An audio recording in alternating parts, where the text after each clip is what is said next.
Hello.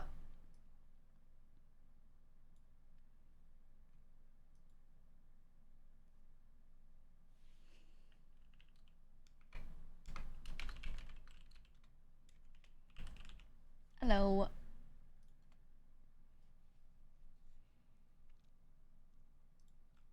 How we doing? How we doing?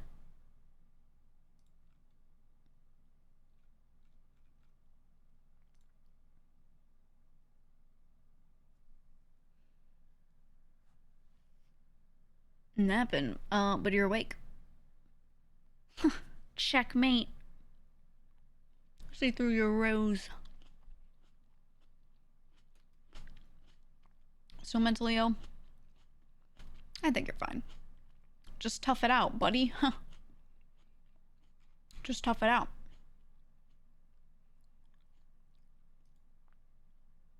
Wolfie slept on my neck yesterday. I almost died.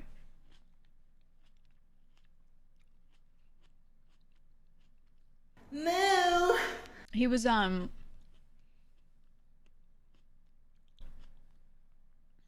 like,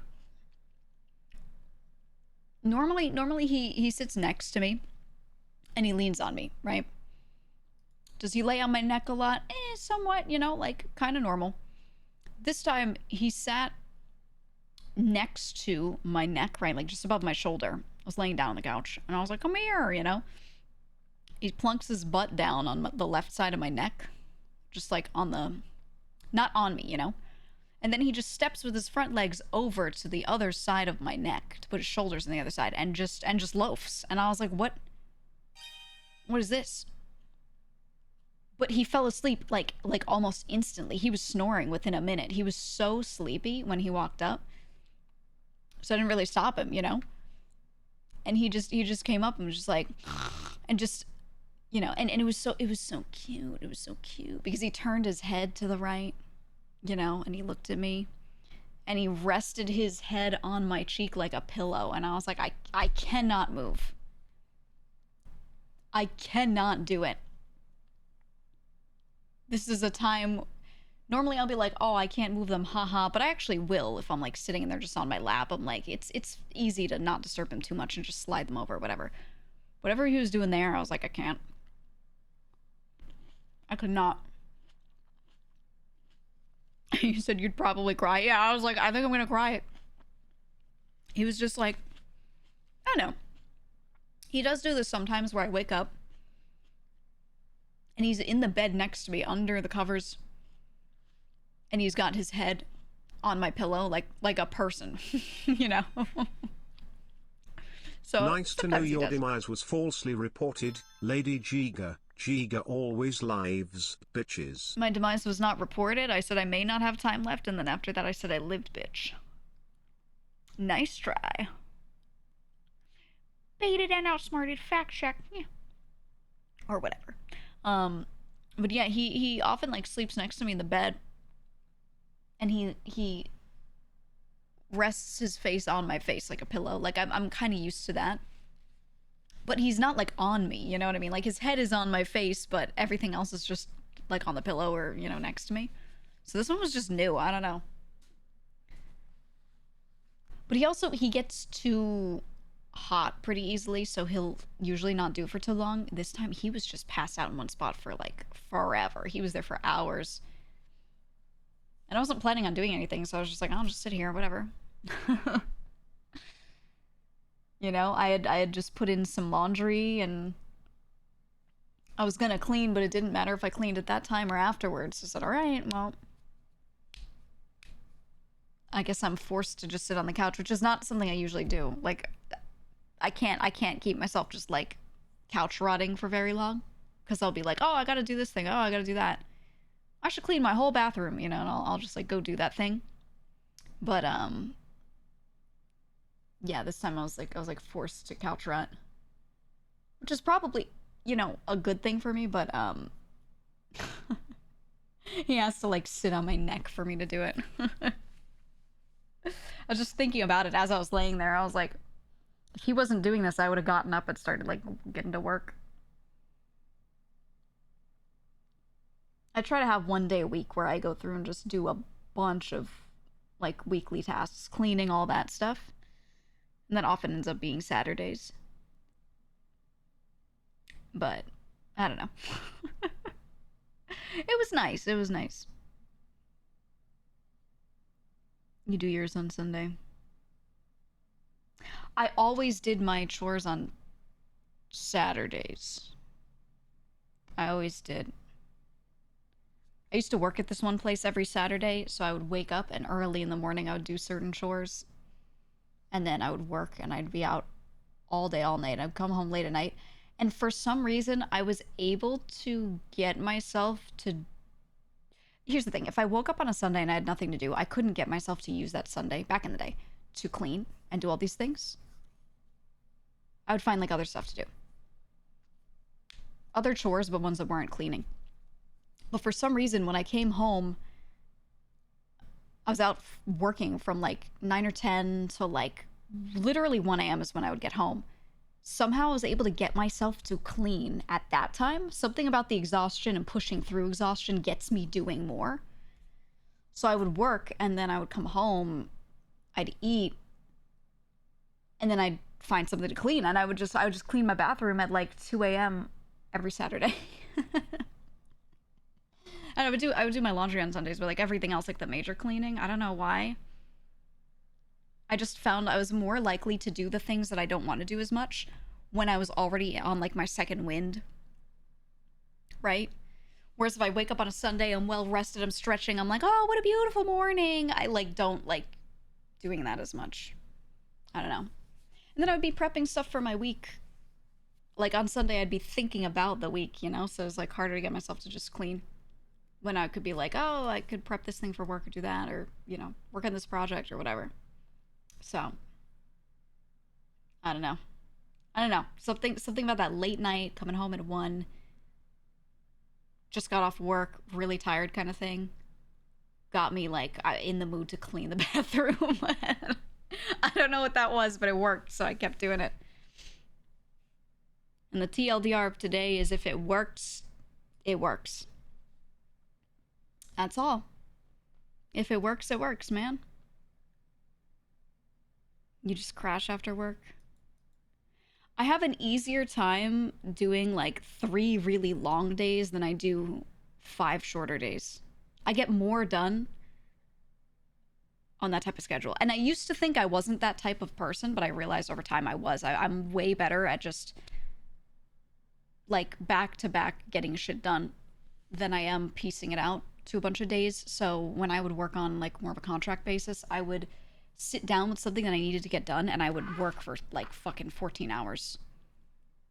I would order food and eat it at my desk and not like get up for a lunch break or anything, because if I went nonstop, I could do so much more. And then I could have days where I had less to do and I could just not have to work on those days. I felt like I was just more efficient in my time. Like I would use fewer hours total to get shit done if I did it that way. And then I would sleep better. I would sleep a little longer because I was like tiring myself out more throughout the day. And I'm not usually a long sleeper, but I would get myself to sleep more like 6 rather than like 4 hours if I did that. And I just like overall over a long period of time felt better doing that. And I was like, huh. If it works for me and I feel better, I should just do that. So, yeah. And that's why on days where I have stream, I try to also have meetings and a bunch of work I gotta do happening earlier or after. And I get so much done in a day. And then on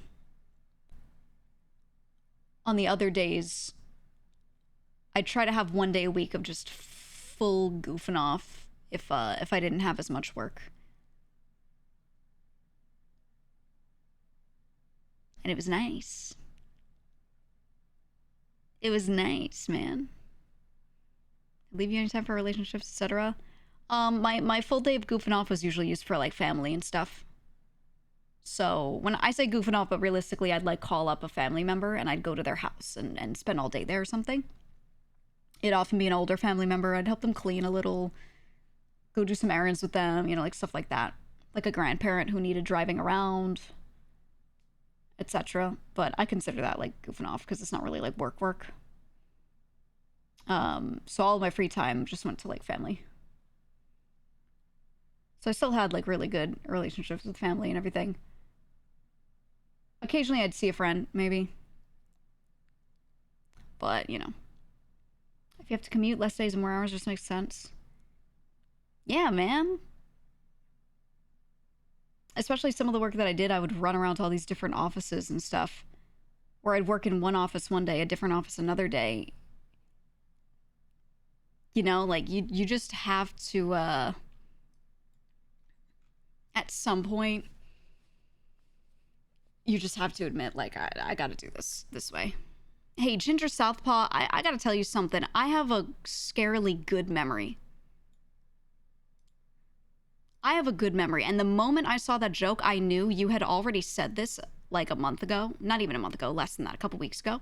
The exact line. So I just clicked on your viewer card. I never forget. This is what your viewer card says. It's typed exactly the same, except the I is lowercase, which means you actually typed it out. You cannot get anything past me. That is your entire message history in this chat. In the 20th. On the 20th, rather. Nice try. You thought you would get us with that one. I never forget. I never forget. Mm-hmm.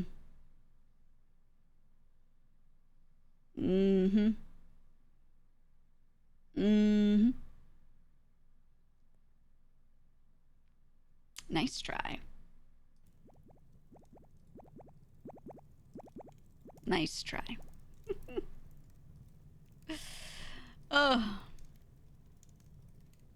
You said you commute 1.45? You mean an hour, 45 minutes each way, but having a well-paid job is worth it. Very easy. You spend like 30% of the workday doing personal shit. Yeah, if you have that type of job and they pay well, it's so worth it. It is so worth it. Saving the money by living a bit further out, if it's cheaper for you, that's what I'm saying. If I'm assuming, it's so much better. It's so much better. I know a lot of people are like, "Oh, I hate long commutes," but honestly, I think in the modern day, for me, whenever I would have a long commute somewhere, I would value the time that I was spending not actively working and not actively having to do something specific and not pulling out a device and looking at a device, right? It was actually just time to like look around. I would call family members during that time, or I would, yeah, like you can listen to podcasts and stuff like that. Yeah, listen to a new album. And I think not everyone loves this, but for me, on days when I did have a long commute, I actually valued it a lot. I don't forget things either. My mind is like a vault. I appear to have a problem with thieves, though. Your commute door to door is 70 minutes, but half of that is by train. I like taking the trains too, because there's a lot of changing scenery. And I would spend a lot of time in front of a computer, right? So getting up and walking around, I would choose to stand on the train rather than sit. Even if there were seats, I would just stand and like, you know what I mean? Like I just felt like it was better for me. So I enjoyed that. You work with someone who has a 2-hour commute each way, and that's too much.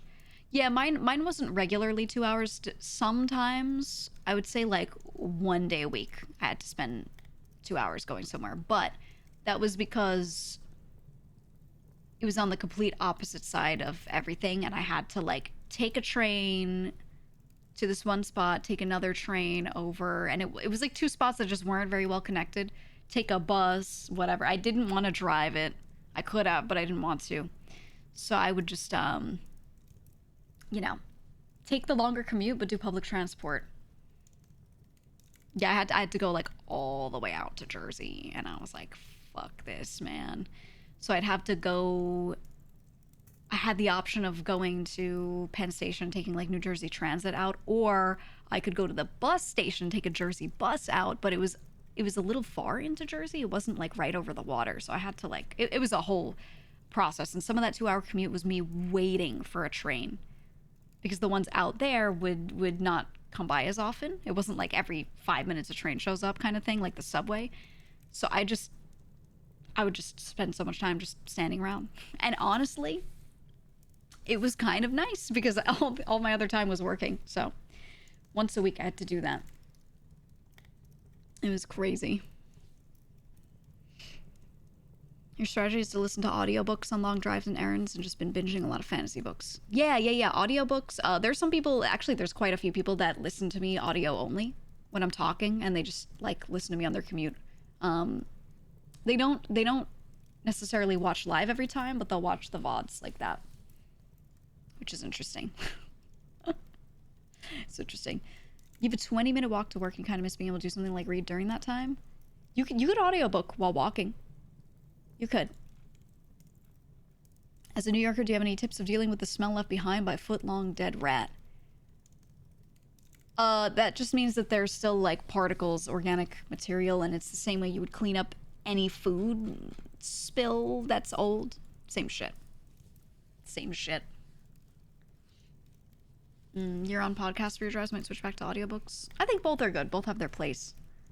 For sure. For sure. You move to the phone, keep listening in the car. Yeah. Yeah, I would, personally, I spent a lot of time with like a headset on or something, so I would not always be listening to something when commuting. I also liked to like keep my wits about me a little bit. And I didn't want to like completely close off, I wanted to be like aware of what's happening. But I would bring like a book with me or something, and I would just read. That's what I would do. And it worked.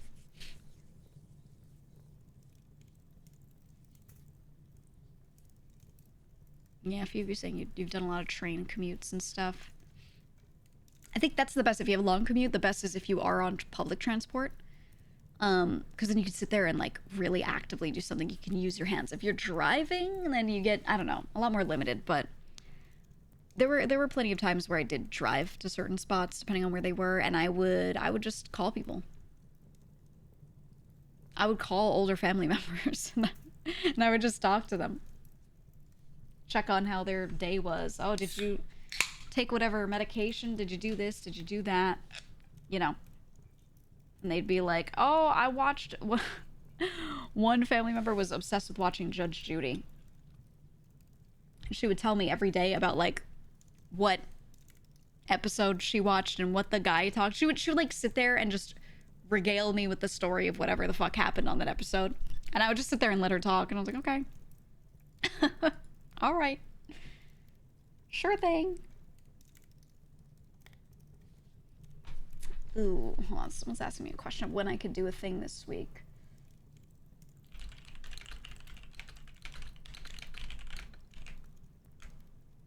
Let me see. I have a collab Monday.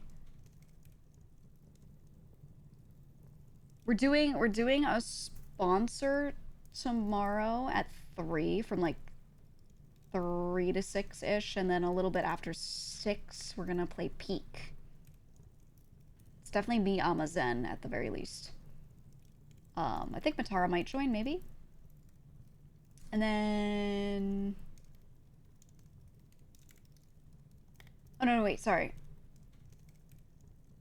Might have a different thing tomorrow. Hold on. Not the Peak thing, the other thing.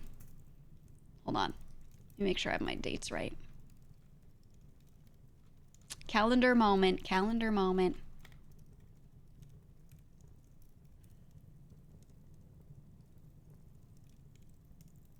Yeah. Yeah, we have the sponsor at 3, and then that. Did I have anything next week? I don't think so.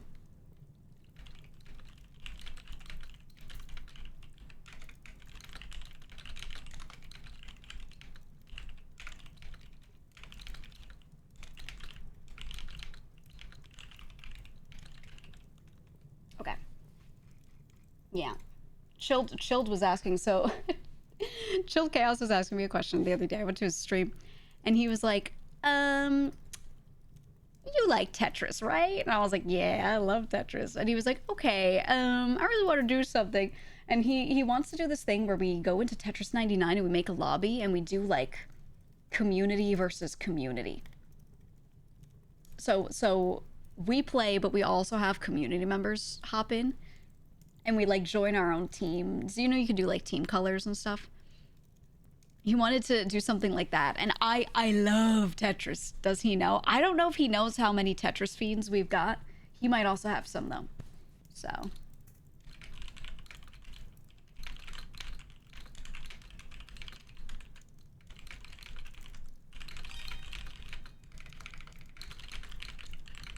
let me just let him know my days I'm available.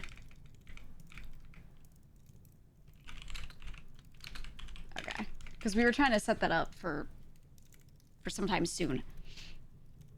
Sometime soon. Who's the secret geekoid Tetris god? We got a couple. Do you keep up with the classic scene? Not really, not really. I'm mostly watching people that play Tetris through like Puyo Puyo Tetris, Tetris only mode, things like that. You've seen Oshi play? Yeah. I haven't been practicing. I used to play so much. So much. Tetris, Puyo Puyo, and Tetris 99 especially. So I'm real excited, man. Who are we sponsored by? Demon X Machina, actually. I don't know if you guys played the first one. But they're doing a new release. Let me get the tweet. They tweeted about it. So Titanic Scion is coming out. It's coming out on September 5th, but I am getting early everything. So it's kind of crazy actually. Like no one else gets to play it but me, which is insane. Yeah, I'm getting it an entire month early. An entire month early, which is crazy. It's so nice. It's so nice. Yeah, it's a very, very exclusive, like, sponsorship kind of thing. I'm glad they chose me. I don't know why they chose me, but I'm glad they chose me. We just tried. I think it's because I do a lot of, like, really official stuff with a lot of games. You know, like outfit things and all that kind of stuff. Presenting the Nikkei broadcast, right? That kind of stuff. So I think because of that, more and more companies have been contacting me to do stuff like this, which is good. This was like one of my goals, so it's very nice. It's very nice. So there we are. There we are. You play full game? They're just giving it to me. I don't know that I can stream the full thing, and I probably wouldn't. No, we have no outfit for this. No, that'd be crazy to do in that amount of time. I did not know about this sponsorship like early enough to get that done. Can you request Twitch front page for that? Front page isn't something you can like just request. You can try, it doesn't always go through. I can't really just go to my representative and be like, yo, let me get this, and then they're like, okay, yeah. Instead, what you do is you say, I want this, and they request to put you into the front page carousel for a specific day or week if there isn't another thing already going on. So sometimes when there's a month, like they have a week and they're like, today or this week we're having people of this certain group are getting like front page, you know. It might be like something like, oh, it's Women's Month, so for a week we have like only female streamers that we've approved that are going to be like on front page, stuff like that, right? If something like that is going on, you cannot get front page during that time, like for something like this. So you have to hope for like non already used times, and then even if you request it, you don't always get it, and you have to ask way early, and I did not have this early enough confirmed of the day to be able to do that. So yeah, sponsors would go crazy for a front page. That's the other thing, is they pay you kind of based off of a few factors, but one of them is average CCV. So if you're able to like get front page, that would change payment structure And that's not happening because it's not guaranteed that you get it, you know. But if you did get it, and then you could go back to them and like retroactively be like, hey, I got you this many impressions, you know. So they prefer you don't ask for it. Honestly, it complicates things. I wouldn't, but some streamers would go back with their hand out and be like, hey, I got front page, so you should pay me more. And that could be a, you know, a can of worms. You've proven you can stick to a contract too. Yeah, when I'm under NDA for like all these game projects and stuff, I don't say anything about them until it's happening. And I actually do that. So, you know, a lot of people don't actually do that. They sign the thing, but they don't quite stick to it, and everyone kind of knows. Or they get excited and they drop hints on stream because they're excited, but really they're like softly breaking NDA, etc. So, yeah. I've been very good at that, so I think maybe that's why they keep coming back. Because I don't do anything crazy. We get is I got cool stuff cooking. Yeah, I mean, I'll tell you guys, like, I have some other games I'm working with on some cool stuff. There you go. Ta-da. Some of them might be ones you don't know that I like. Some of them might be ones you already do know that I like. Maybe. I don't know. But yeah, that's all I got for you, you know. That's all I got for you. You're so tired of the term NDA for the last couple months. Me too. I'm so tired of people pretending they're lawyers and LARPing as people that know what they're talking about. Yeah. I'm so tired of everyone, like, saying things that are just so horrifically untrue with their whole chest. Or trying to correct me on things that they're wrong on. It's crazy. Acting like I don't have active legal counsel at all times. Telling me that I can and cannot say this and that. Oh, man. Second opinions, too. That's why you're getting tired of the internet in general. I think I got tired of that a long time ago, so I basically deleted social media, like, years and years ago. I was an early Facebook adopter and an early leaver. Yeah. Because I was, like, watching everyone give their opinions, and I was like, wow, I hate this. I hate this. It's one thing if you choose, right? If you go to a stream and the person's giving an opinion and you're choosing to sit there, that's fine. But when it's like you're just trying to like add your friend on Facebook and they won't stop and you're like, I'm not here for this. You know, it feels like it's like, yes, you chose it, but it feels a little like weird. So I just stopped because everyone was doing it. And it wasn't even opinions on interesting stuff. If it's on interesting stuff that I want to talk about, I would mind less. But it's about stuff that I'm like, we need to stop these conversations. They're so tired. I don't know. And there's a difference between giving an opinion that maybe is like not the most factual, or maybe it's just an opinion. There's no real facts to be pointing at here, versus just saying stuff as if it's fact that isn't, right? And it was pissing me off, so I just deleted everything a long time ago. You know? I just can't. I can't, man. MySpace Tom fucked off with his buyout money to live his life. He was the smart one. Dude, if I were a founder of one of these major platforms, and I had the option of take a buyout for like even 10 million.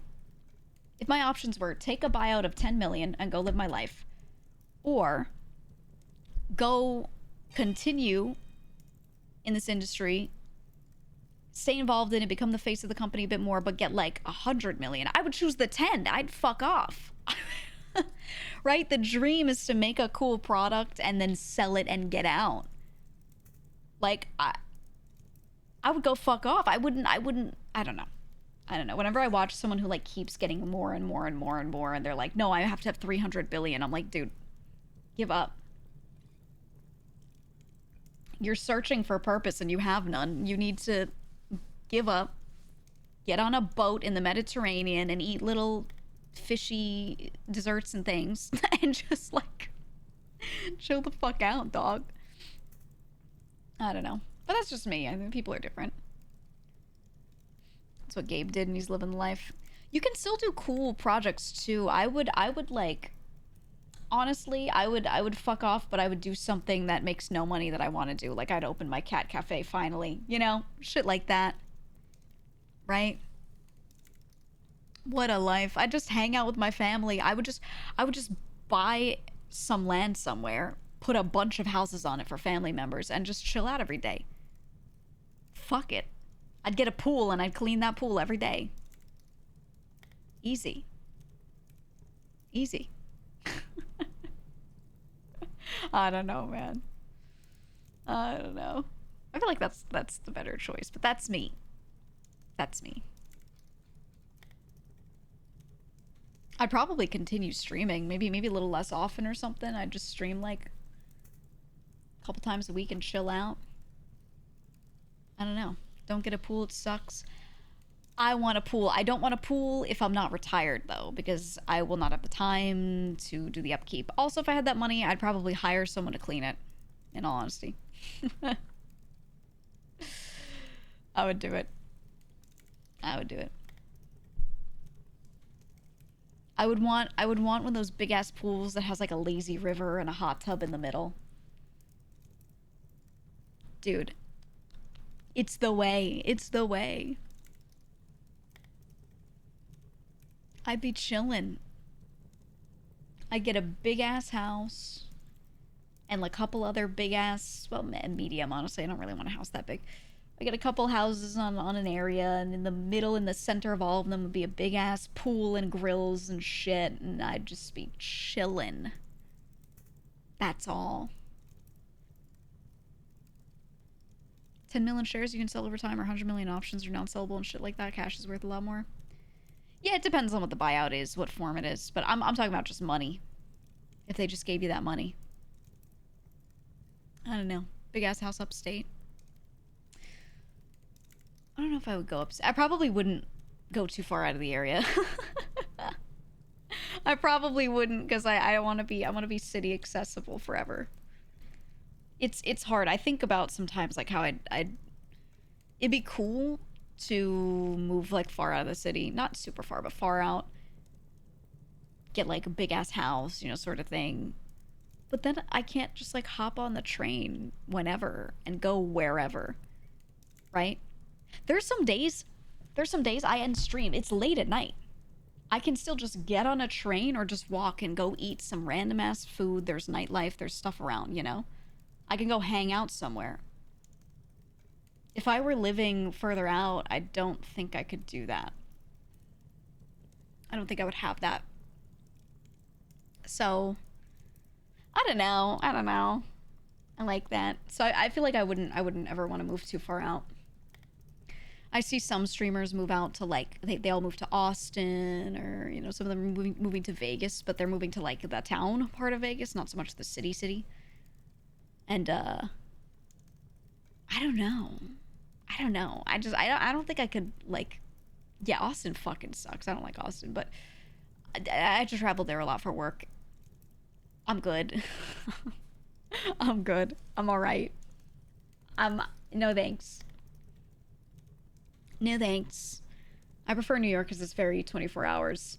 Like if I went outside, if it was 4 a.m. and I was like, I want to go outside and eat something and talk to somebody, I could just do that. I could just go outside, find a diner, whatever the fuck, sit down. There are breakfast places opening at that time too, because some people work super early, so I could just sit down, eat, be in the world, and not feel like by having a weird schedule I'm like disconnected from everyone, you know? So, I don't know.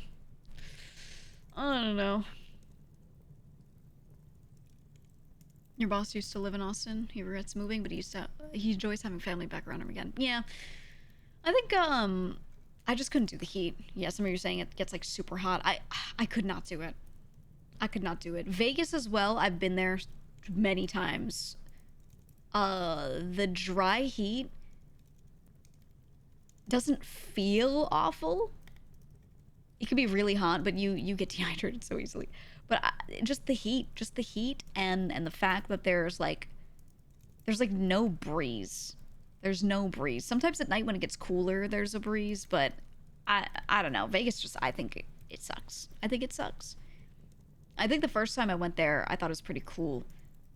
The 20th time going there, I was like, this place is tacky and I'm tired of it. I just, you know, like there's certain spots that I would go to for work things. There are a lot of like conventions that happen out there for like different industries and stuff.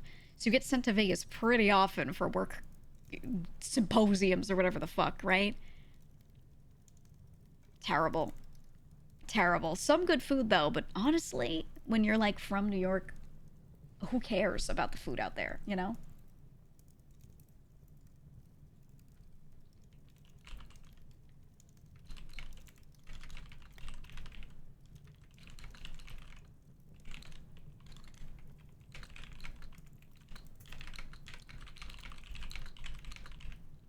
Okay.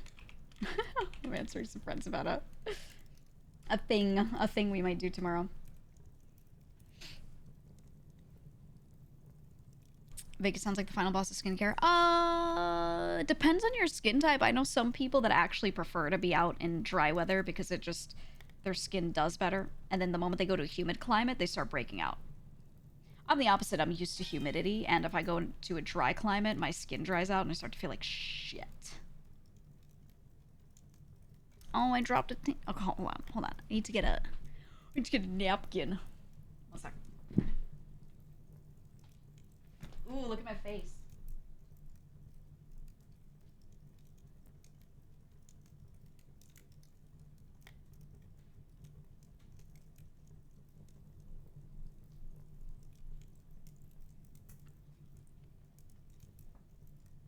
Sorry, I was just posing because I was thinking so hard. You find it wild that Vegas is in the middle of the desert.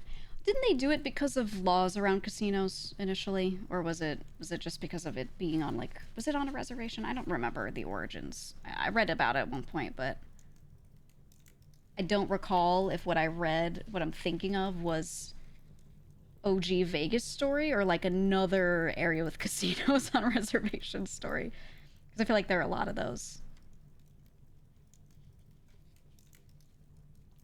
It was laws though. Yeah. Which, like, yeah, it makes sense, but we've evolved past that. But, you know, when you have celebrities going somewhere being like, this place is so great, everyone should go here. Even if that place is ass, it's gonna grow. You know, everyone gets influenced by everyone else. Even if it's not celebrities, someone goes and goes, wow, that place was so cool. They come back and they tell their friends about it. Their friends are like, I'm gonna go too. You know, the in my opinion, some of the best places to visit are these really like bougie vacation destinations that tend to only have adults in them, that are less advertised because like only rich people go there, and business conferences. So there were several times I went to spots for like business conferences that were in these areas that I had never really heard of. And they're not completely unheard of. It's just places that I wouldn't typically hear about. And not Aspen. I think Aspen is a bit more known, but Aspen is kind of like one of them. There are some areas outside of Aspen and other parts of Colorado that are like that. And yeah, they're just so many like nice little spots that are really good for a vacation. And I would go to these work conferences, and I feel like even if I only got like just a couple of hours of leisure time, it was mostly work, those couple of hours were really nice. Really nice. When I think about those, I'm like, man, if I had a proper vacation, I'd just go back to one of those. I wouldn't go to Vegas. No thanks. Like Boulder and Durango. There's one that I went to for a work thing. What was it called? It was in Colorado. Oh, it was Vail, Colorado. Place looks so like weirdly European. It's a ski resort. And one year, this one conference, it was a small one. And they were like, we're gonna do our meetup where we talk about whatever thing and blah blah blah. But we're gonna do it in Vail, Colorado. We're gonna be out there for 2 days. So it was only one night, so I didn't get to really like do much. But I went, And I was like, man, this is like middle of nowhere, Colorado. What is this place going to be like? I look it up. It's like this beautiful, beautiful village tucked in between the mountains. And it's all meant to look like ultra European. So if you're American and you want to go to like fucking, I don't know, Switzerland, but you can't leave the country, you could just go here instead. And like, it's not the same, but it looks like a mini version of it a little bit. I'd say, I don't know, the buildings aren't like as small, they're pretty tall, but still, yeah, Switzerland at home. It doesn't look that Swiss, but like that's the kind of vibe they were going for a little bit. And it was nice. And I was like, what the fuck is this place? Because I had never heard about it before. And then I realized it was a destination place for rich people. And I was like, that's why I haven't heard of it. Okay. All right. So, sounds lovely. It was cool. It was really cool. I only got to spend like an hour walking around, and like 1 hour chilling in a hot tub, and then the rest of my time was work. And I was so tired. I was so jet lagged because I came there from like out of the country, so I was like I was fucked up, man. I went there and I was like, this is beautiful, and then I just slept. I just slept and worked. So a lot of the places I got to go were like nice on paper, but I didn't do much. I don't know. It would just look like Disneyland. Yeah, it was kind of like, it was really well manicured. It's a manicured experience, not a place that like naturally popped up. Like it was made to be a resort, you know? I don't know. That place was cool though. But I don't know. It's most of the work at those conferences just networking. That depends on what your role is. Mine was doing a lot of other shit, but I won't go into that. But yeah, some people get to go to those things and just like drink and hang out the whole time, and I thought that was like I don't know why all those people were there. I think nowadays I realize that it's just the networking is how you get deals sometimes. But for me, I would look at that and I'd be like, oh, it must be so nice doing basically no work and just getting a vacation, huh? And then I'd be like working, but fuck that, man. Fuck that. Fuck that. The town you live in now is like a small German town in Texas because of the German immigrants being very prominent there. Yeah, there are a lot of like weird little spots in the US that look like other countries just because of, you know, who was there. For sure. But then you have to schmooze and fuck that. I would rather go to one of these conferences and my job be to schmooze than to like be doing work though. Especially when you're like a bit jet lagged and you're trying to work but your brain isn't working. So you're just like, and you're around these people that, yeah, they're like day drinking, they're hanging out, and you're trying to explain an important thing to them and they're like, whoa, that's so cool. And I'm like, all right. Fuck this, man. It was a lot. It was a lot. No thanks. And the thing is, I would get sent out to them and like other people would be there for like 3 days. So it was a full vacation for them. For me, I would have to bounce back to like normal work. So I'd be there at most overnight, right? I'd be there for a day, stay the night, wake up, hop on a plane. Sometimes I'd take like red-eye flights back and stuff. And it was just, oh man. Shit was terrible. I'd be setting other people up with what they need so they could like schmooze and, you know, hang out. Man. There's been many times where you've been sent to conferences and conventions. Those like 2 days of this could have been an email. Yeah. What's a red-eye flight? Very early morning departure? No, overnight. Like you leave at, so especially going back to the East Coast from the West Coast, you lose time because of time zones. So, yeah, right, leaves midnight, arrives 6 a.m. Exactly. So you'd leave at night, and then you'd arrive at like 5 a.m., 6 a.m. in New York. But the thing is, because of the time zone differences, on the clock it'd be like a 6-hour difference, but it was actually like an 8 or 9 hour difference. You know, that's like how long, you know, Or realistically, it's like a 5-6 hour flight if you're having no stops going from West Coast to East Coast. But it would be like 3 IRL actual counted on the clock hours, but you'd be experiencing 5 to 6 on the plane. And yeah. How do you deal with jet lag? Just tank it.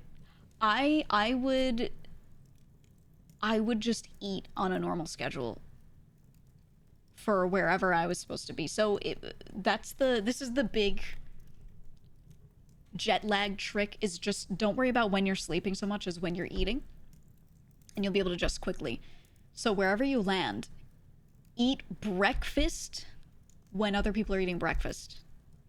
Same with all meals, but especially when you wake up, eat immediately, and then put yourself to bed at a normal time, whatever. But even if you don't sleep well, if you keep your meals on the right clock, everything else will kind of fall in line. Or do whatever you normally do. So let's say you wake up, you wait an hour, you eat food, and then you're like a 2-meal person, so you only eat once a night again. Do that, but just adjust the timing of when you do that to whatever this current time zone is. And if you can do that, like follow your normal schedule over there, you will adjust a lot quicker. So, yeah. That's the way. West East Coast is fine. It's Asia or Europe that are hard. Yeah, it can be really rough. No thanks. I just don't even want to, like, leave the country much anymore. Not that I'll never, but, like, I know some people that are, like, every year, they're like, I want to go to Japan. And I think about flying all the way over there again. And I'm like, I want to throw up. I'm sick. This idea makes me sick. You get so tired of it. You get so tired of flying around, dude. But it's different. It's different when you do it for work, right? And you're not going for super long trips a lot of the time. Or even if you are, you're like doing multi-leg trips and things. It just, ugh, makes me sick. God. I'm good. I'm good. I'm okay. And like, I was able to do it, but I didn't like it, you know? Or it's not even that I hated it so much in the moment. It was more like just afterward thinking about going and doing it again. I would not choose it. I would not choose it. No, thank you. You did that for Japan and back, it felt fine. Sometimes you feel fine, but like, I just don't want to do it. Friends keep inviting me. They keep being like, hey, do you want to, I'm doing this trip to this place. Do you want to go? I'm getting friends together. And I'm like, man, can you pick somewhere fucking closer? I'm just so tired. I'm so tired of everyone wanting to travel to Japan all the time. What am I going to do? Eat food? Brother, I'll just go to the West Coast. Is it the same? No. Is it still pretty good? Yeah. They're like, I want to go eat food. I've done that. I'm good. You know, like, they're treating it like the Holy Land. It's crazy. Nothing wrong with wanting to do it occasionally, but they want to go like every year. And I'm like, fuck that, man. Well, Korea. You know how many times? Dude, do I want to go back? Yes. Has it been a while? Yes.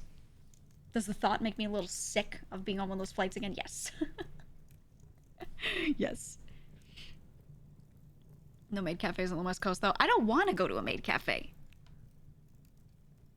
I don't want to. It's like cute, but I don't, like, I've been there, done that. I'm good. I've done it once. I'm okay.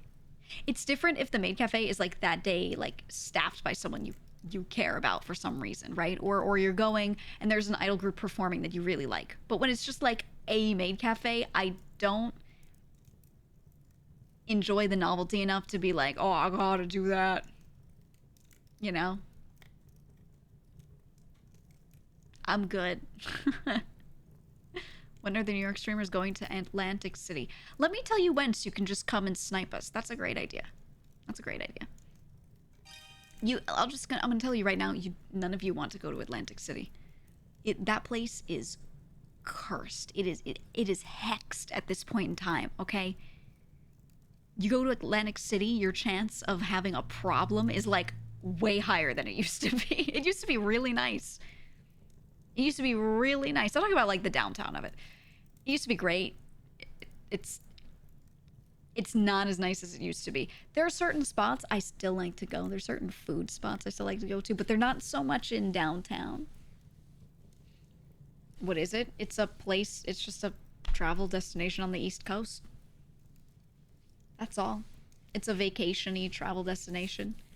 Um it's it used to be really nice. It had, yeah, East Coast Vegas. Yeah, it had casinos. It was right near the beach.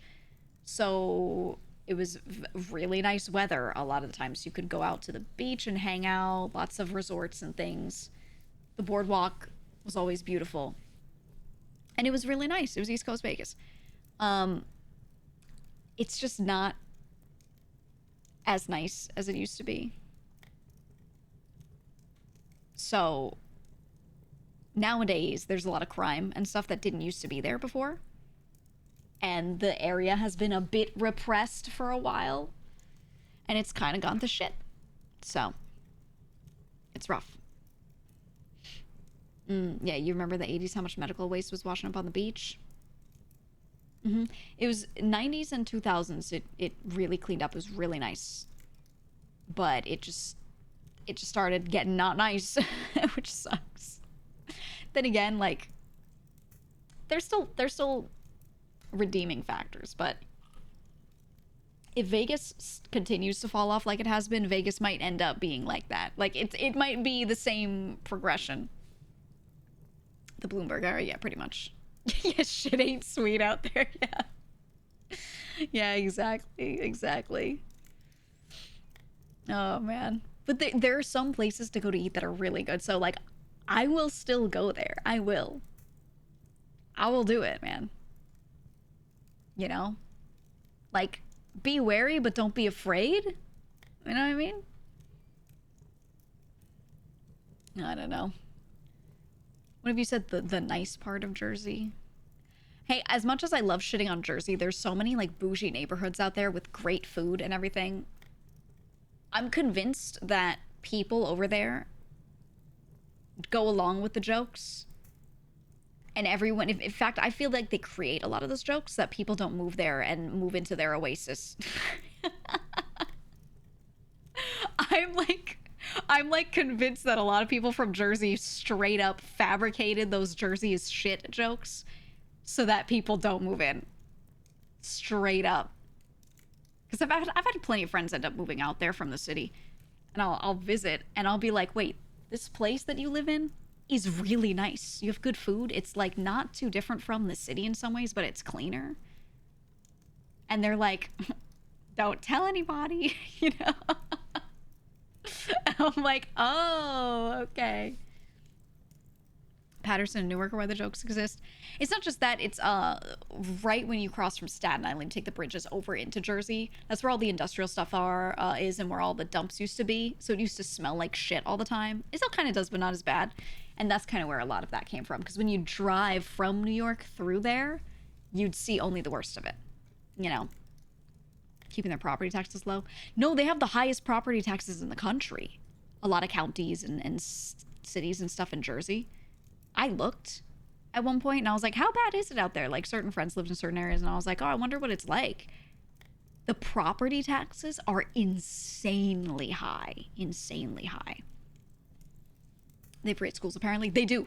I mean, that's the thing, is the infrastructure and everything is good, and it appears like the taxes from the state actually get you back, like, you know, good education if you have a kid, blah, blah, blah. But I can't make sense of the amount of dollars some people pay per year. Like, there's some areas where it's like $15K a year or more for your property taxes for like a quarter acre.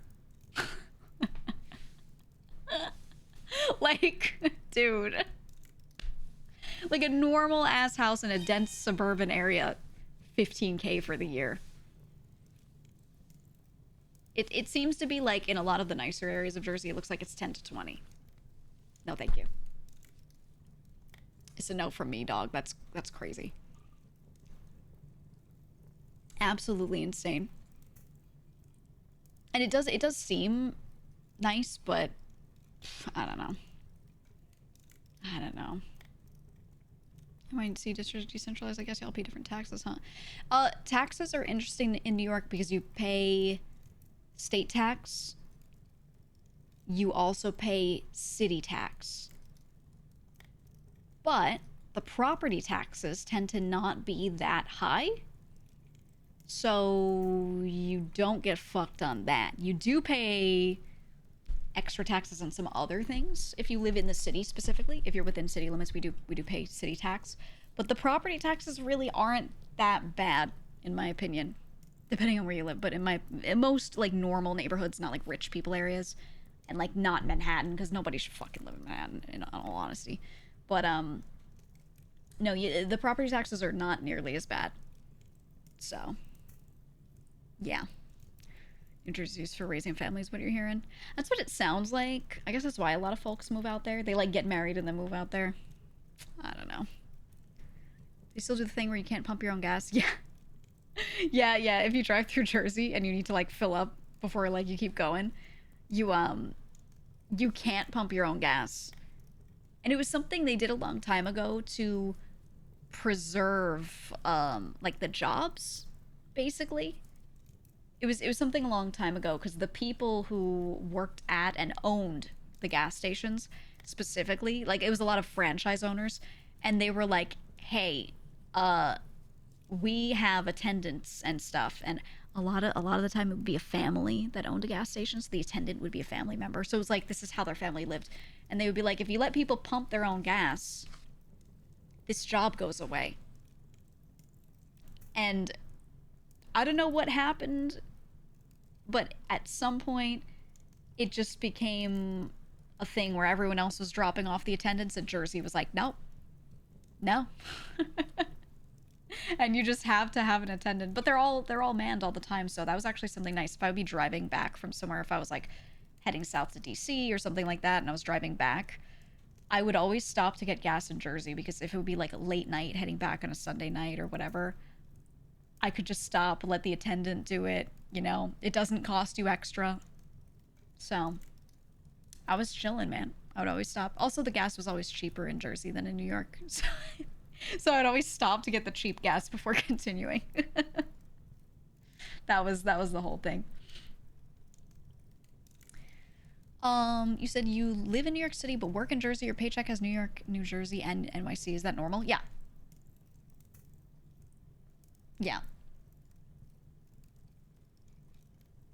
You start to get into some interesting tax stuff, but yeah. Your employer, if they're in Jersey, would pay taxes to Jersey for any income made there that they're giving to you for working there. And then you yourself are going to pay the place you live in your taxes. And then depending on what type of basis you work on, sometimes you do also pay in the place you're working, but usually not. That's more so for out of country stuff where you pay for both. You're supposed to tip gas attendants. Yeah, you kind of should. You kind of should, yeah. You should. Having attendants must be awkward and narrow when cars have an internal mechanism to open the gas cap. Yeah. You have to like press the thing and they just stand there and they're waving at you and they're like, can you open it? Can you open it, please? Yeah. Checked EU and property tax is way lower than the US. Yeah, but well, this depends on country, but a lot of the EU countries take a lot more of your income. But then other things cost less. It's interesting. Everything has balance. I see I had a friend move here from Europe. He officially moved to New York City and he was saying he was like, "Oh man, I'm so excited because my income tax in European country he was in was so high. They were taking basically 50%, like half of the money he made." And he was like, "God, I'm gonna save so much money." And I was like, "You're just gonna get taxed on different stuff." And then he moved over and he still saves more money by being here, but there were a lot of other things that he, had to pay for that he was like, "Oh," because he was so used to, yeah, in the EU, like so much of his income went away. But he didn't pay all these individual other taxes and other things. So it still kind of worked out. You know, if anything, it was easier because he didn't have to think much about it. But he was just like, oh, oh, I have to do it all myself. And I was like, yeah, in the U.S. you have to pay all your shit separately yourself. The government doesn't just give you one bill for everything, you know? No, it was not Denmark. I'd also appreciate if I try to not tell you a thing for you to not just like sit there and try to guess in the chat. I'm trying to not dox my friend. You know? Not that I think he'd get full doxed from this, but still. Just don't type it, man. Ugh. He didn't have to pay the health insurance tax because it was rolled into his income tax. Yeah, exactly. Well, not the health insurance tax. He didn't have to pay for it. For it. You know? Etc., etc. But, yeah, it's interesting. It's interesting. Also, we have, like, in the U.S., you've got your state and your federal taxes as separate things. And that always kind of blows certain friends' minds when they move here. Because they're like, well, you don't just pay to your country? And I'm like, no, the country's huge. That would be crazy, you know? We pay to the state, too. Some places, like New York City, you pay to the city separately as well. And then your taxes from the state for certain things are lower to kind of make up for it. Sometimes not. Depends on the thing. And watching friends try to, like, figure that out is always really funny. They're like, it's so complicated. And I'm like, it has to be because it's so large. America's the scale problem on crack. Yeah. Yeah, that's what I'm saying. Like, scaling is more complex than people realize. It's just funny. It's funny to watch people, like, understand. I don't know. I don't know. The continental US is the same size as the whole EU. There are American states that are, like, way bigger than certain European countries, and I think a good number of people do kind of sort of factually know this, but they need to see the maps superimposed on each other to really understand it, you know? Like when they take just Texas and they superimpose it over the EU and they show how big Texas is. That one always gets people. It always does.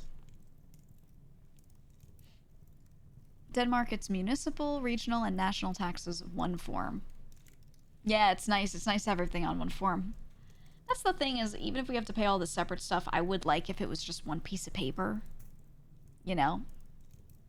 Instead of having to sit there and pay, like, 2 separate payments to 2 different entities. 3 when you're in the city, you know? It could be nice. Personally, I think all of this could be automated pretty easily, but I don't think the entire federal government wants to overhaul its system. And you know how many jobs within the IRS would go away if if a lot of this stuff were just like automated like that. Personally, I think that's how things should go, but I've been told that the it will kill jobs argument gets brought up, which is interesting. Interesting how that matters when it's for certain things and not others, you know? But oh well. Oh well. TurboTax won't let things get simplified and automated. I know. I know. Hey, no political discussion reminder. Watch the rules. Oh, also noting, because I got a ping about it, for merch. For merch, we have the polos. We restocked them. Some people were asking. We didn't really buy up a lot, and we didn't produce a lot of certain sizes, just a little bit. And they sold out really fast. So people wanted to restock. So we did. If you want them, go now, because there aren't a ton. Go now to get them. We restocked a few. And if you haven't had stuff get shipped yet, it should be shipping very soon. Very soon. Yeah, within August. By mid-August is what I was told. So hopefully this week. But yeah. Yep. So I'm just noting that that has been restocked. We're probably not going to go and restock them again, though. I'm just saying that right now. I can't be holding a fuck ton of stock. I've already dealt with enough merch wise of holding all sorts of things. And I'm going to have a bunch of excess stock coming in probably of other stuff. So I'm not looking to keep restocking and holding a bunch of stock. So I'm just going to let things sell out as they sell out, okay? So if you wanted one of the polos, please buy one, and I'm not intending right now to restock for a while. Okay? Yeah, I need to run it leaner for sure. That was the intent. So, yep. We're saying everything should be shipped within 1 to 2 weeks. Yeah, that's what I was told. So, should be pretty quick. Certain items, if you bought only certain things, they might have already shipped. There are just some items that would delay it slightly, but not much. So, those are almost done. Again, big thanks to the Horizons team for coming through last minute when I didn't even have a merch line done because of all the shit that happened this past month. And they just helped me get that together, and I'm amazed that we were able to get all of this stuff done and having it be able to ship within like a month. You know, if not, a lot of those items were shipping immediately. So I'm like, damn, you guys are so fast. That's why I went with them. They were like, oh, we could do this within the month. I was like, really?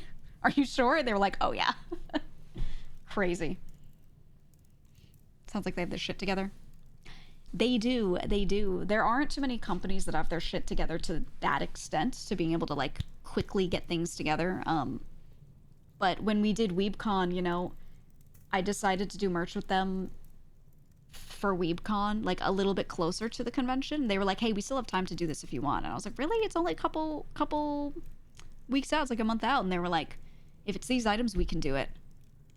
And I went, okay. And they delivered. So that's why when they pulled up again and they were like, hey, if you need to figure that shit out, you know, because of all your stuff, like, we can do this. Because they knew I did talk to them about I wanted to debut. But I was, like, worried about merch. They were like, if you want help, just let us know. And I said, all right, fuck it. Because they got that shit, like, done for all the WeebCon stuff so quickly. And it was, like, at the convention, you know, when it had only been decided, like, a month before. So I was like, all right, man. Let's do it. And, you know, you never know how things are going to go. You have to try, like, every company you want to work with. You have to try it once, see how it goes. They did right by me once, and I went, all right, fuck it, let's do it again. Let's do it again, man. So, very, very appreciative. Also, yeah, Oshi, thank you for mentioning this. You said, fair warning to Canadians that duty taxes are crazy for y'all. Yeah, I saw someone mention it in the Discord. This is not something that like, the merch site is doing. If you live in Canada, duty taxes are crazy, and you are going to get, like, a second bill from them. It's because it's Canada. Sorry, I can't do anything about it. You're going to pay for an item in shipping, and that happens. And then you get a bill from Canada for duty taxes after. It's a separate fee because you're in Canada. It's not something we can do anything about. Yeah, you said same for Brazil. They charge at your door. There are a couple countries that do that. Yeah. They just make you pay a separate tax bill when you are importing something. I cannot help you there, unfortunately. I'm sorry. I wish it weren't like this. But yeah. Yeah, it is what it is. It is what it is. So I'm just warning that if you get a second bill, it's not because, like, we didn't charge you for full shipping the first time. It's because it's, like, a totally separate system. You know? So, sorry about that. Then again, if you ever enter the country to buy some stuff physically in person, that might be a different way to do it. I might do stuff like we did again for WeebCon, where we had merch at a table. I might do that. So, we'll see. I don't know how many of you it is, but I know some of you who've said you're Canadian have also, like, flown out to events and things, so it is an option. Yeah, you said that kind of stuff is killing your business. Green coffee. Yeah, the coffee industry is getting fucked up because of what you have to pay. A lot of merch is like that right now. A lot of merch, you know, I'm hearing it from creators. Like, they make their stuff, and to send it out domestic, you know, within the US, normal pricing, it's fine. Stuff like I want to import acrylic to make standees. Do you know how much that shit costs right now? It's crazy. It's crazy. And I don't mind, like, if I have to make something and my profit shrinks, my margin shrinks, I can handle it. But you can't be selling merch that you're making negative money on. You know? Like, it all depends on the pricing and how this all goes. So you might notice that with VTubers, there might be certain products that you get way less of, that they're going to be not really doing much with. It's because of that stuff. It's because of that stuff. Sometimes it's doable domestic and it costs just a little more. Sometimes it's not. You have to import it and then the price is crazy. And some people might decide, you know what, maybe I don't need that standee, you know? Etc., etc. So I'm still trying to figure out a lot of stuff with that, but yeah. Yeah. I don't know. Didn't Matsu talk about her shipping costs in a video just for her personal stuff? Yeah, so much. Absolutely so much. It's crazy. Bankrupt yourself for the love of the game. I know. One friend told their community very honestly that they couldn't do like a certain product that they had initially announced. They're like, hey, in my merch line I'm gonna have this thing, and then later they're like, hey, we had to cancel that thing. It's not like people ordered it, they just talked about it, and then they were like, hey, we actually can't do it because like we can't get the parts for it, it's too expensive. And there were people in her chat arguing with her, telling her like, even if you don't make money, you should still do it, we still want to buy it. The thing is, she was making like, it wasn't a lot, but she would have been paying more for it. She would have been making a little bit negative money, and she was like, why the fuck would I do that? I don't know. I felt like that was such a crazy thing to read. She was showing me some of the messages. I was like, no way people are like acting. I don't know. It felt like weird entitlement. I don't know what else to call it. Right? I was like, brother, what? What's the point of merch if you're losing money? It's this. I'm convinced it's the same crowd that's like, streamers shouldn't do things that gain them anything. They should only stream stuff that they love. And if they would rather sit there and play RimWorld silently for 8 hours versus play a new game that came out, they should play RimWorld. If they play the new game, they're a sellout. Right? Like, it's the same crowd that says stupid shit like that. I'm pretty sure it's the same people. Yeah, exactly, Blazing. The all creatives should starve for their passion crowd. It's the same people that think artists should make art for free. Don't raise your prices. You love doing art. Shit's getting kind of weird. I don't know, man. It's got to be the same people, right? Or it's the same school of thought, I guess. I don't know, but she showed me like a whole bunch of messages of people being like, oh, you should make this product anyway, even if you lose a few dollars per one you sell. And she was like, I didn't even know what to say to it. And I was like, brother, I don't know either. I don't know either. I was like, you should have flamed them, and she didn't flame them. Missed opportunity, man. And the ones that don't sell, yeah, she'd be out a lot of. That's the thing too, is if you're buying it up front, which a lot of the time you are. I don't know. I don't know. You lose a lot. So, I don't know. Like me, I'm gonna get my merch and I'm gonna be out money for having gotten my merch. So, you know, it's just a loss. Until it's all sold, it's just a loss, right? I don't know, man. Those kind of people probably wouldn't buy the merch anyway. Yeah, usually they don't. That type. It's true, man. Look, shit ain't sweet out here. If I were a streamer making like millions each year, even if I made 1 million each year, let's not even go crazy. If I made 1 million each year, 100% I'd be like, yeah, fuck it. I could do some merch that I lose money on here and there just because I want to make this funny item. Okay. But like, you can't be making like a normal wage and be doing that. Like, that's, you know. You just can't. You just can't. I don't understand, dude. I don't understand.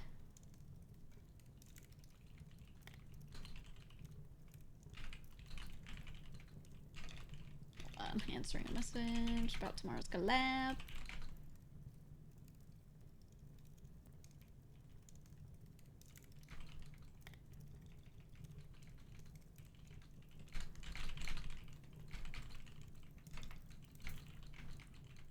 Okay, there we go. Be like Charlie in his esports money pit. Yeah, right? Like, I feel like once you've reached a certain amount of success and you can make a certain amount of money, then you can go and start doing stuff like that, right? And I feel like that's the fun end game.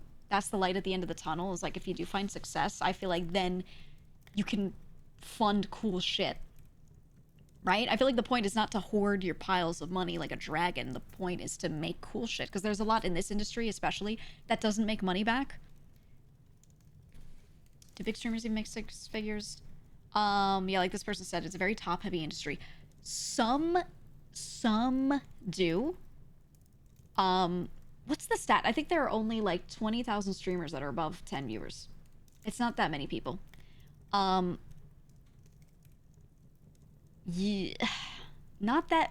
It's so hard to say because some people have like a lot of viewers but don't make that much because of the way they're monetized. Some communities gift a lot of subs but they're small, so then that streamer ends up making more. So it's hard to like look at someone's CCV or how many followers they have and be like, oh, they probably do.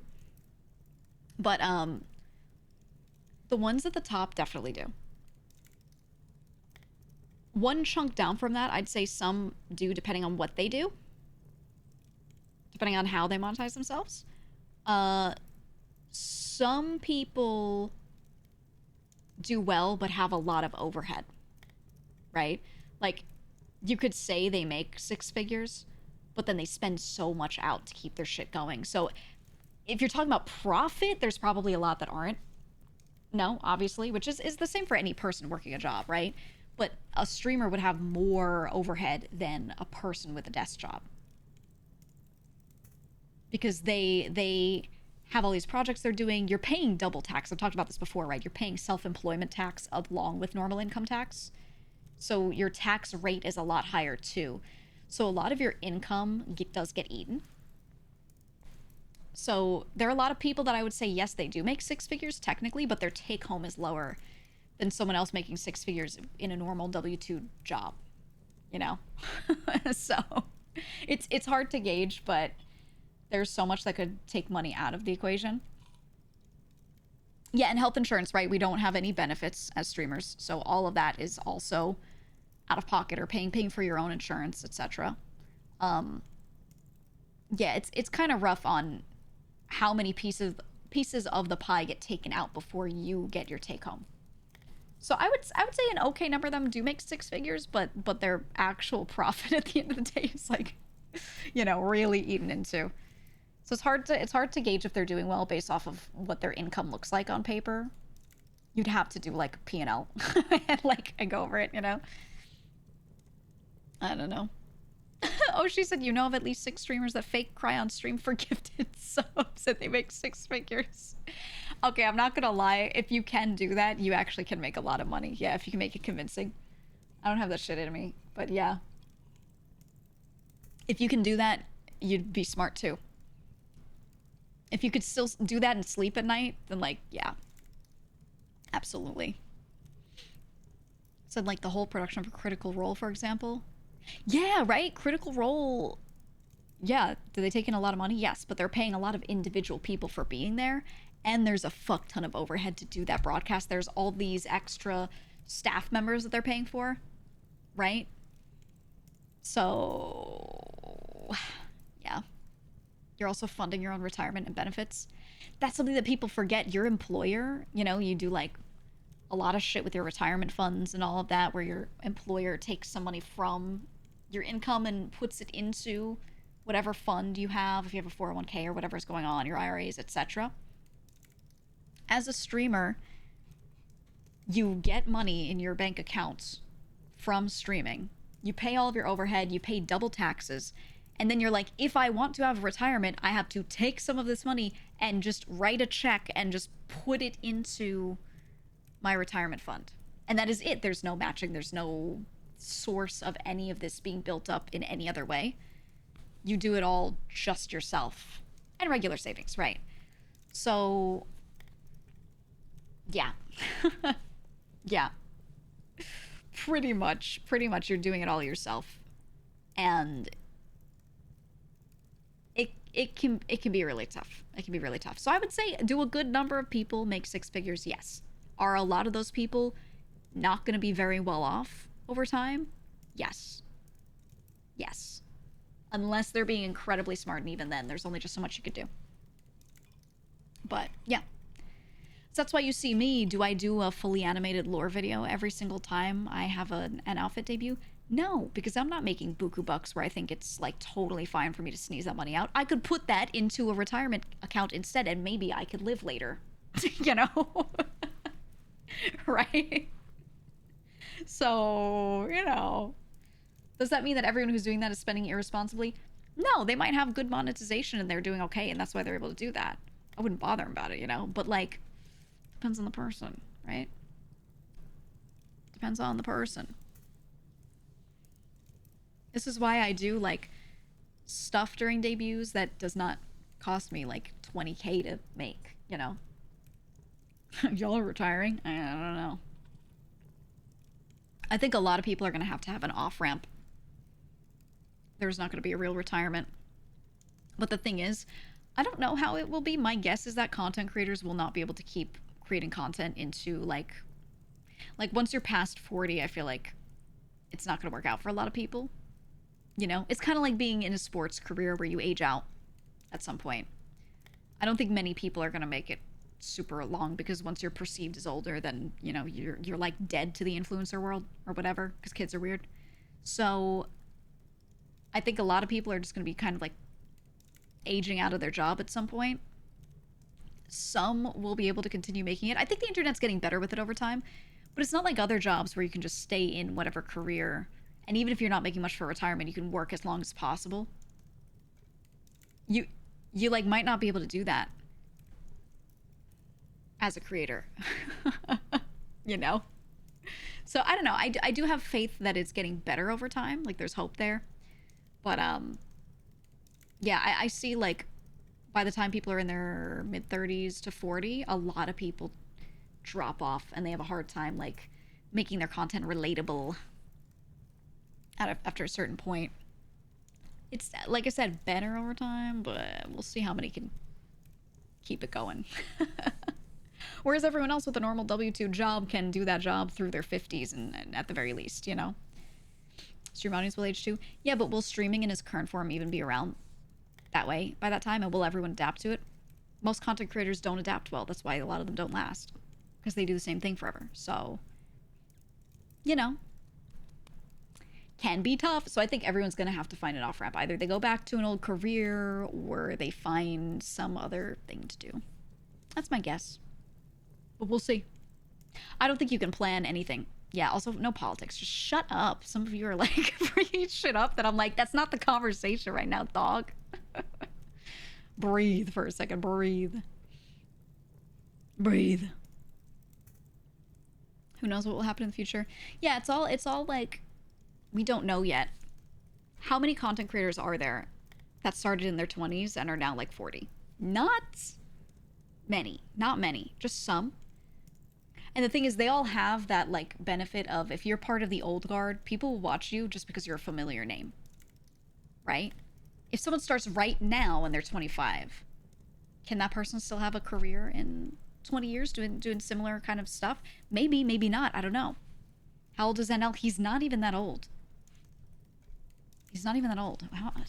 Isn't he, like, mid-30s? Younger 30s?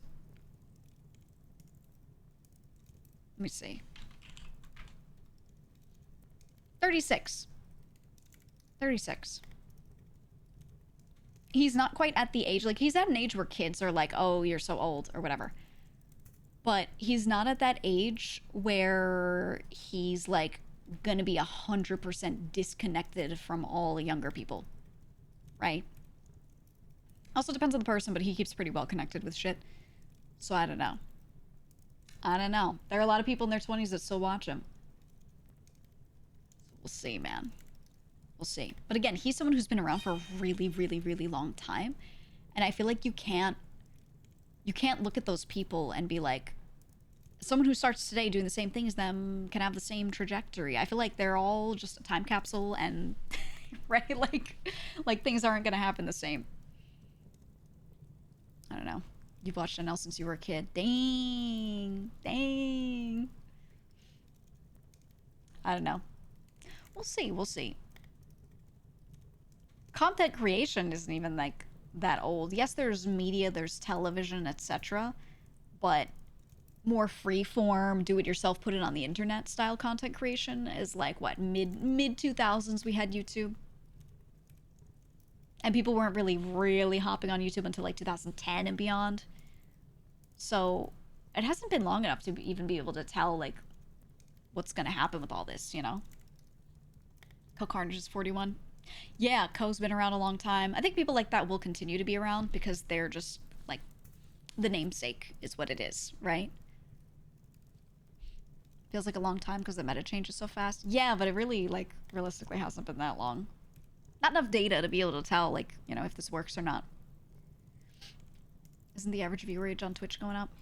Yeah, I mean, like, gamers are aging. People who use the internet a lot are aging. They're not going to just stop because they get old, right? That's a relic of older folks not having used the internet much to begin with. So, as you all sitting here age, you're probably not going to stop using the internet or seeking entertainment on the internet. I just think there are going to be maybe new formats, like how we had long form YouTube videos and then at some point short form got popular. Right? Stuff like that. Old gamers. I think for me, this is why I wanted, like, community to be important. I wanted, like, the Discord to pop off and be, like, a fun actual spot to be. Because for me, I wasn't, like, thinking, I'll just make videos forever and that'll work. Instead, I was like, I think it's important to give people a place that is comfortable to be. So as the rest of the internet changes, as the meta changes, they have a spot they can return to that, like, is a bit more normalized, right?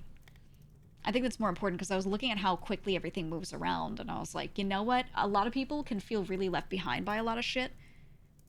Where they adopt things really quickly and they lose like that one familiar place unless they have a community to keep going back to. So that's why for me, I was like, I think no matter where my community is, whether it's Discord or wherever, like just having the community feel a bit more centralized is better. It's better for everyone. Can Discord remain the same for long haul? I mean, Discord is just an upgraded version of like old TeamSpeak, Vent, and IRC trios that we all used to use. So, like, I feel like things haven't changed much. They just put those all together.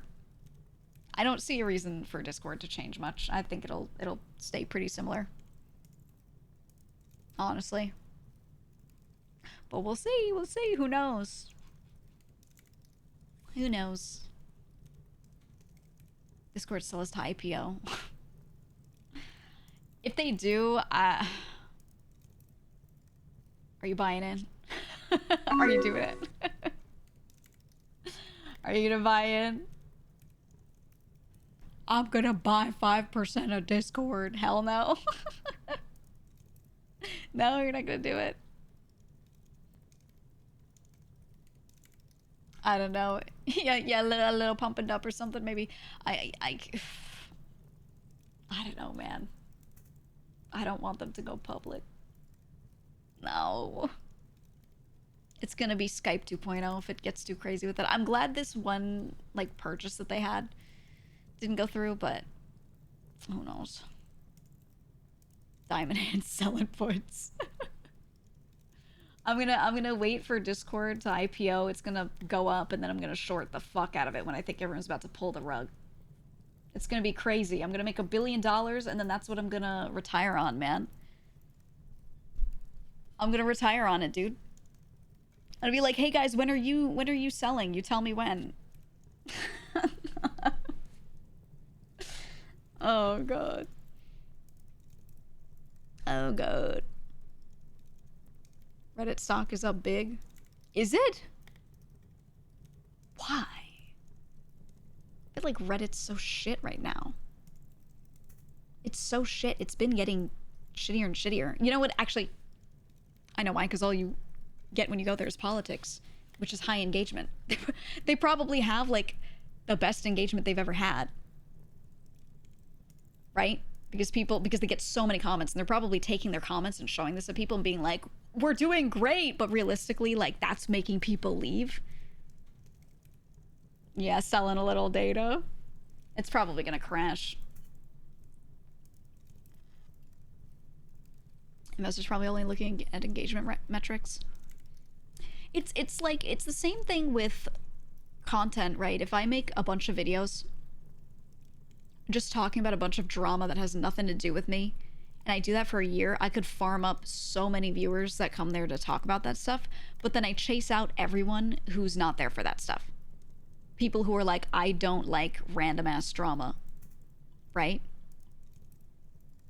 And everyone would leave. And then if I wanted to not talk about that kind of shit and I wanted to talk about something that I find fun, like video games, then all those people would leave. Like, you get more quantity, but the quality of your community goes down like crazy. And I feel like that's what's happening to Reddit, right? A lot of the subreddits used to be like just nice replacements for game forums and hobby forums and stuff, and then it's just turned into like politics central, which is, and I hate that shit. I can't go there. I can't do it, man. So it's just, I don't know.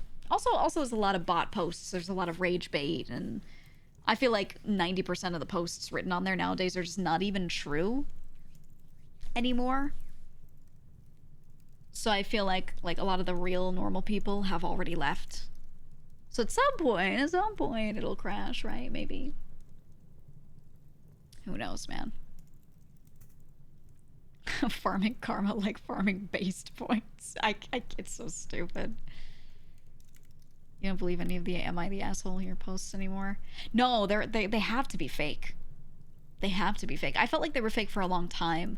And when people realized that writing fake posts got them good engagement, they then started having bots post that shit or create them and then someone posts it, you know?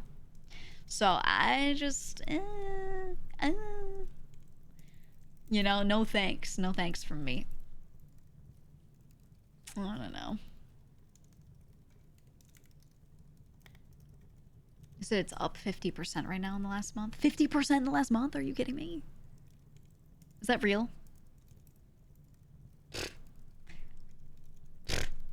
That's crazy. Why do people even farm karma? What does it do? If you have a high karma account, you can feel good.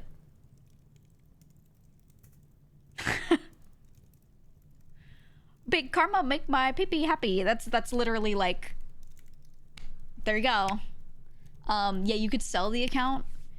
There's ethos. Sometimes if people see a high karma account, they'll be like, wow, this person must really be valuable or something, and you can sell accounts with high karma. That's it. That's it.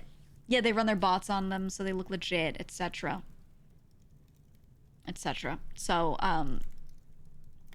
there you go. It's really like low to no use. Sell it to spammers and astroturfers. That's true. A lot of people will use their bigger karma accounts to post things so it looks like an actual person's opinion, right? Just astroturfing. They post something so it looks like a real person is saying this, but it's someone trying to push some narrative, so they either themselves log on to like 20 accounts to reply to a thread with a similar thing, or they just have bots do it. People do this on every website. They do it on Reddit, they do it on Twitter, they do it everywhere. And I've noticed this happening. This actually happens on a small level to creators, to VTubers, where I know this sounds a little tinfoil hat, but trust me, here this happens. When someone doesn't like someone else, someone is pissed off by someone else, they want someone's demise, something people will do is make alt accounts, sometimes buy random ass alt accounts, and post in all these different places something that they want to catch on as a narrative. And this has happened a lot in YouTube comments as well, where people have like 4 accounts, not even a lot. Sometimes it's not even bots. It's a person with like 4 accounts, and they'll go to clips of somebody and they will, yeah, they will a narrative into existence. Exactly. Yeah, they'll reply to themselves. So they'll write like, what's a good example? Let's say they want to start a rumor that one creator is actually older than they say they are. The person's like, I'm 25, and they're like, no, they're 40, right? Someone can go to their comment section and be like, Lamau, she said she was this, but she's probably like 40. Oh, I heard that she's actually like 40. And then they'll reply to themselves with another account and be like, yeah, I heard that too. And the thing is, people are stupid. So they'll read this sometimes and they'll be like, oh, no evidence was given, but 2 people have agreed. Must be true. And then it like gets embedded into their brain that it might be real. Right?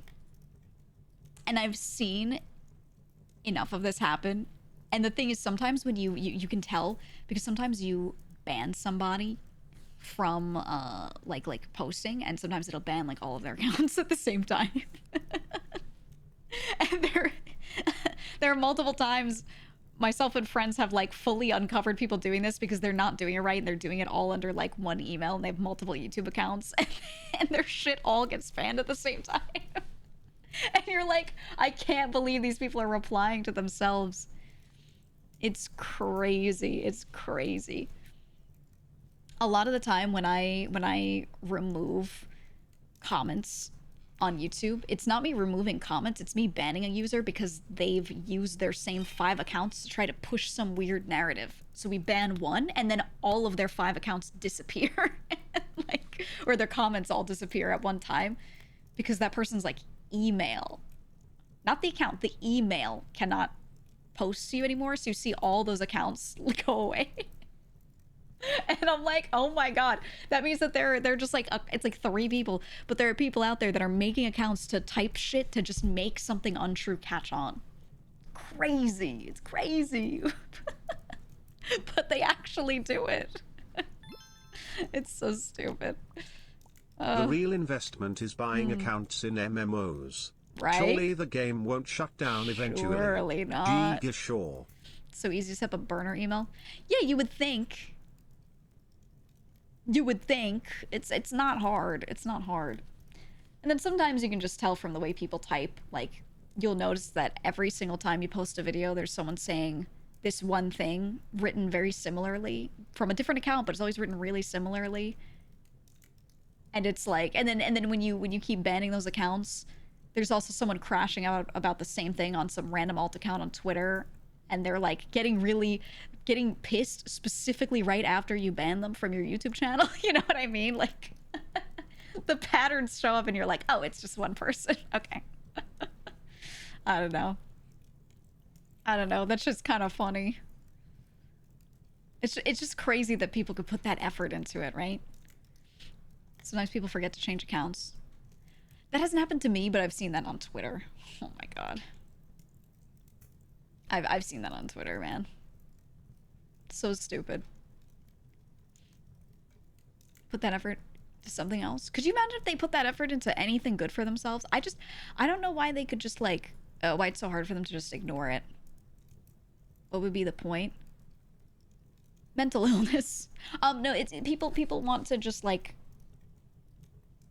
I don't know. I think people decide something about creators sometimes. They make up a thing in their head, and then they're like, I want this to be true, so I'm gonna post it everywhere or whatever. But yeah, mental illness. People are chronically online. Yeah, and that's why I'm like, I think everyone should get a little time in their day to go outside, take a walk, you know. It's time to log off, right? You watch a stream that you like, and then you're like, all right, now I'm gonna go for a walk. I'm gonna go eat some nice food. I'm gonna go clean, right? Like, just don't let your brain spiral, man. Right? Yeah, put that goddamn phone down, man. Put that damn phone down. It's them damn devices rotting your brain. Bobber, I know you're in chat. I just saw what you sent me. Yes. Yes, I'm typing back to you.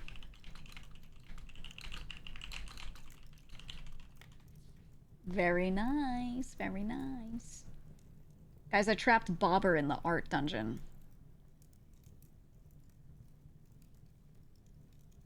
I trapped Bobber in the basement, chained him. I saw this really funny. Oh my god, Bobber! I got this diabolical meme. I have to send you. I have to send it to you so it's in our DM so then I can show chat. Bobber, I think you're really gonna like this meme. It's really fucked up. I saw an artist post this on Twitter and I was like, oh, that's good. Hold on.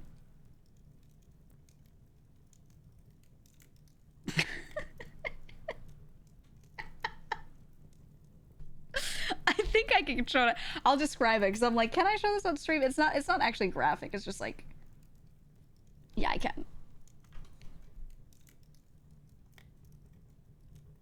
The idea is that someone chained up an artist and tortured them.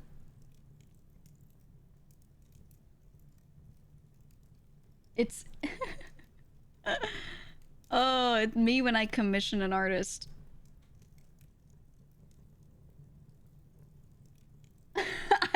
I don't know. Maybe I won't show it on stream. It's like a shitty cartoon drawing. It's so funny. It's so funny. It's a guy sitting there like evil laughing. He's got a whip in his hand, and there's another dude chained up, and he's got like a little X on him. He's been like attacked, and he's got a drawing tablet strewn about on the floor. And it's like it's me when I'm like, I need this in a week. I'll put it in the Discord. I really don't think it's that bad, but you know, sometimes Twitch is bugging. I'll put it in vegan out. It's really not that bad. It's just a funny cartoon. The dude's face on the right is insane. There, it's in the Discord. It's such a good meme. Oh, man. Oh, I love it. It's me putting the artist in the basement. I'm in this picture and I don't like it. Yeah. Oh, it's so shitty. It's just a guy, like, he's like crying. He's like, ah, he's being tortured. Hey, don't reply to me. Don't hit the reply button at me ever on Discord. I'm looking at you right there who just did it, because it will at me. Dun dun dun. You're fine. Me when I exchange currency for goods and services. Yeah. Yeah. Me when I pay all my artists fairly.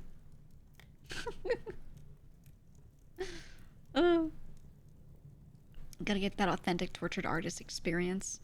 Dude, I love it because most of the artists that I hire are someone I'm friends with or like have been working with for a while.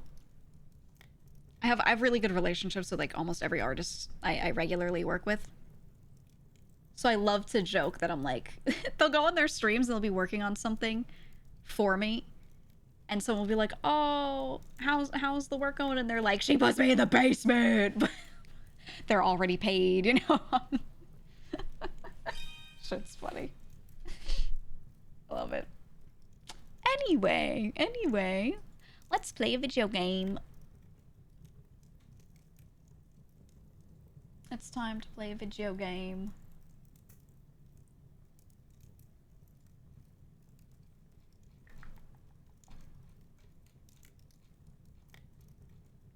Let me open this. We're gonna continue Mafia.